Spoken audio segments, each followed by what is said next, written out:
Hip cars. We are working on hip mobility. So the movement is going to come from the hip. It's not going to come from twisting our hips. All right, we need to stay in tabletop position. So we're down all fours, quadruped position.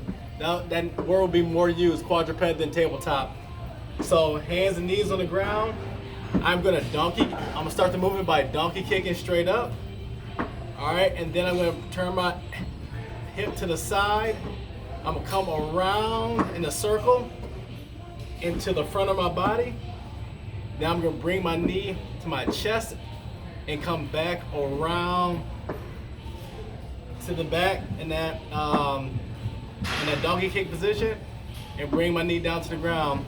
I'm gonna repeat that using my hip to move through the range of motion, back through. All right, if you do not feel your hip engaged, that hip flexor, the abductor, any of that stuff, if you don't feel engaged, we're not doing it right. So, little circles, forward and back, using nothing but the hip, and our hips, like our actual hips, cannot twist. Everything's coming, the power is coming from our hip and not from us turning to compensate for our lack of mobility. So go within your range of motion, do not raise your leg higher than it can go. That's okay if it's low. We're just working on it, working through the motion, okay?